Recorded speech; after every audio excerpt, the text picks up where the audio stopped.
Le Mali célèbre aujourd'hui la Journée mondiale de l'enseignant, une célébration qui se penche sur la valorisation des voix des enseignants pour un nouveau contrat social. L'Association des ressortissants et sympathisants pour le développement du cercle de Tombouctou a tenu ce samedi son assemblée générale, assemblée qui a été soldée par l'élection d'un nouveau président. Les détails à suivre.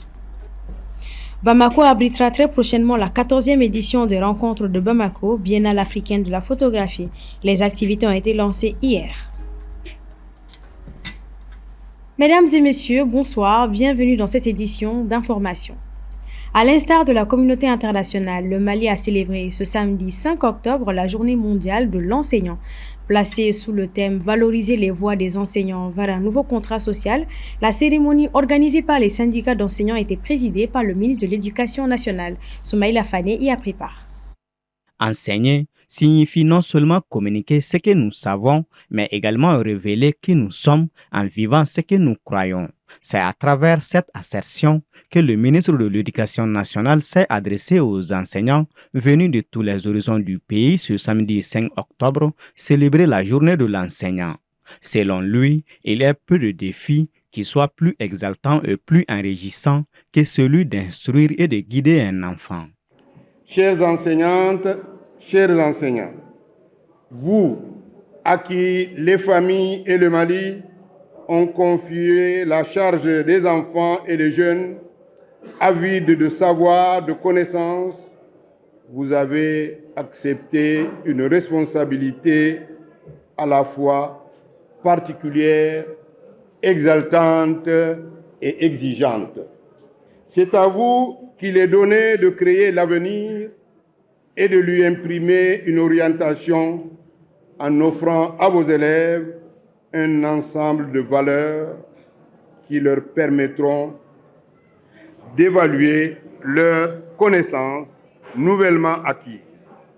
Placé sous le thème « Valoriser la voix de la fonction enseignante vers un nouveau contrat social », cette journée a pour but, selon le département des collectivités territoriales, de valoriser la fonction enseignante.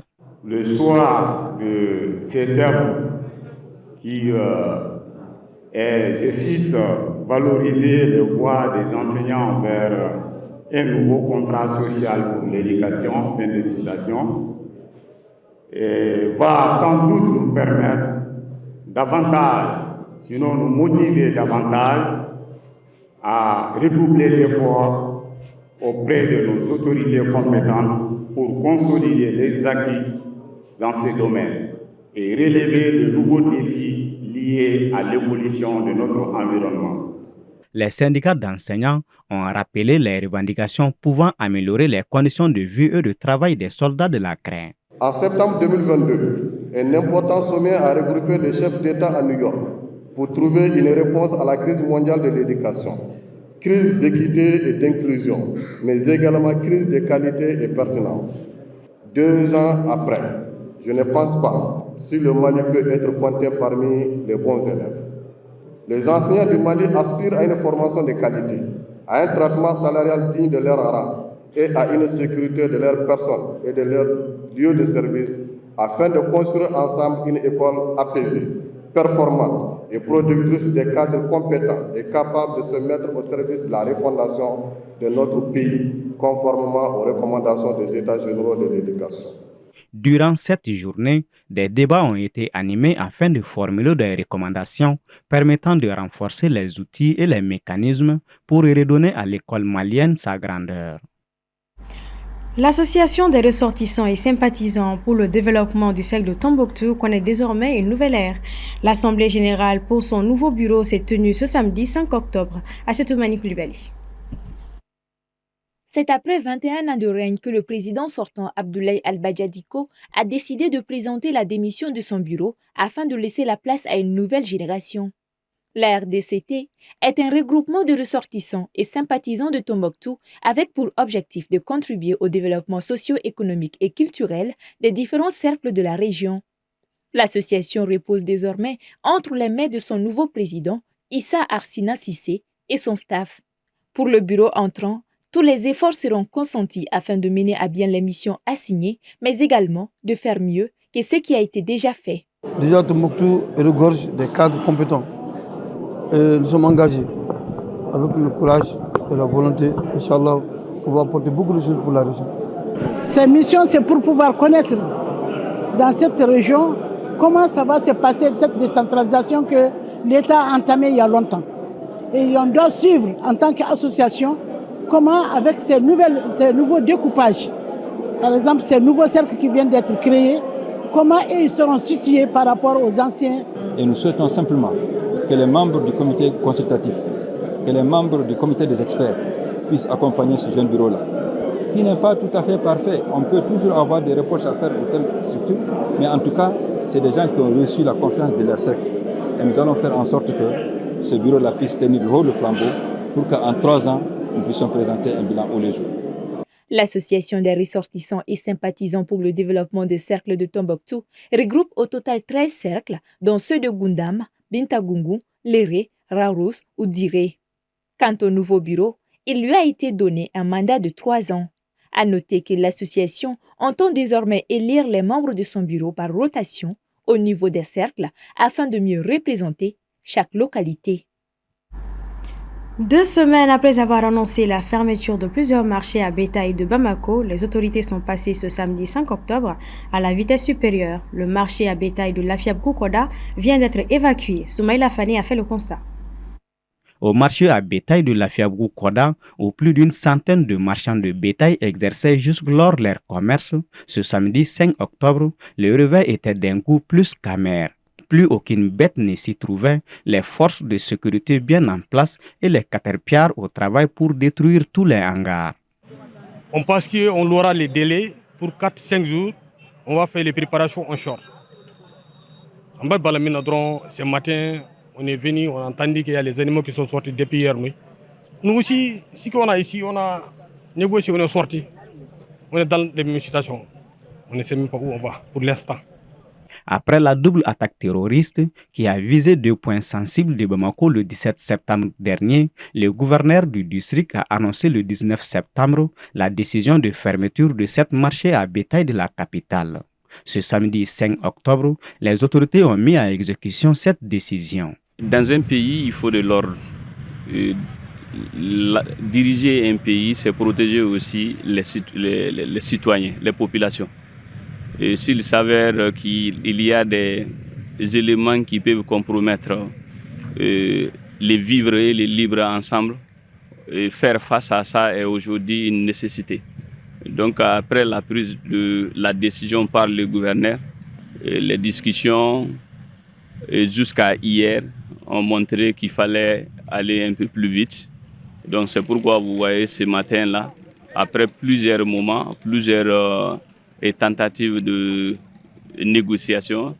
Pour ces marchés dont la fermeture a été annoncée, de nouveaux sites sont déjà aménagés pour leur délocalisation. Il faut savoir que cette décision concerne 7 marchés à bétail dans le district de Bamako qui devront être fermés et délocalisés sur plusieurs sites, à savoir les marchés de Lafiab-Koukoda, les marchés de Djelibougou, les marchés de la zone industrielle seront à Cathédrale et à Tienfala. Donc aujourd'hui, nous sommes là dans le cadre du suivi et l'application de cette décision. Lafiab-Koukoda doit être déménagé à Cathédrale sur un espace de 3 hectares, aménagé avec toutes les commodités. Ce site de Lafiab-Koukoda qui vient d'être évacué, selon les responsables communaux, va servir à d'autres fonctions d'utilité publique qui ne compromettent pas la sécurité des populations. La 14e édition des rencontres de Bamako, Biennale africaine de la photographie, se tiendra du 16 novembre 2024 au 16 janvier 2025 dans la capitale malienne. En prélude, la cérémonie de lancement s'est tenue hier vendredi 4 octobre 2024. Assetumani Koulibaly. Kouma, c'est le thème autour duquel se dérouleront les rencontres de Bamako qui fêtent leurs 30 ans d'existence. Ce thème invocateur est notamment choisi pour évoquer la parole, le silence, mais également le bruit. Des points qui se retrouvent tous dans une photo. Pour les organisateurs, l'on peut raconter 1000 histoires à travers une photo, mais également transmettre des émotions, des idées. D'où ce choix. 93 artistes venant du Cameroun, du Maroc, de l'Éthiopie, de la RD Congo, de la Côte d'Ivoire, du Sénégal, de l'Afrique du Sud, pour ne citer que cela, sont attendus à ce rendez-vous. Il y a 30 artistes qui ont été sélectionnés Et l'exposition collective centrale comporte 13 artistes, Bamako Dream 27 artistes et les projets spéciaux 11 artistes. Donc au total, on a à peu près 81 artistes qu'on va retenir pour cette édition qui vont faire une conversation dans la ville. Donc cette année, les principaux sites qui ont été retenus, il y a le musée national, le palais de la culture, le musée du district, évidemment les autres sites aussi. Il y aura beaucoup d'activités là-bas, mais on va vous présenter grosso modo le travail qui a été prévu pour ça. L'équipe scénographique a fait un travail sur l'œuvre de Malik Sidibé qui s'appelle en fait Noël. Les rencontres de Bamako est un des plus grands événements artistiques qui rassemble des photographes, vidéastes et plasticiens locaux et internationaux. Sur 500 candidatures d'artistes photos, seulement 30 ont été retenues, dont 4 Maliens. Pour le ministre de la Culture, la place de la photographie doit être plus valorisée.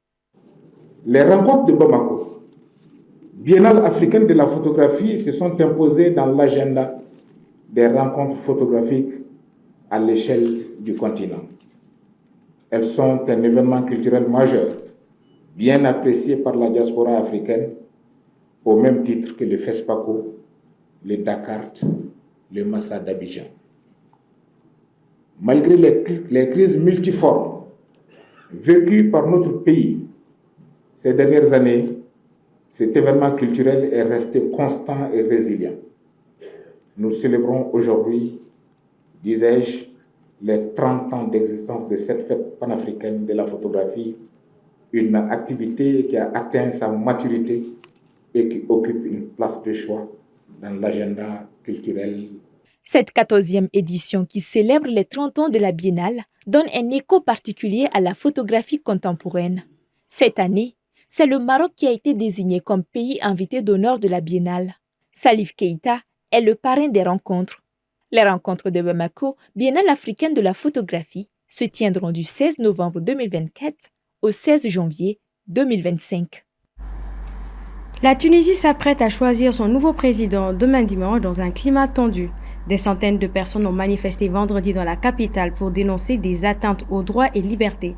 Les manifestants ont qualifié le président Saïd de pharaon, manipulateur de la loi, après l'emprisonnement de candidats potentiels et l'éviction d'autres prétendants.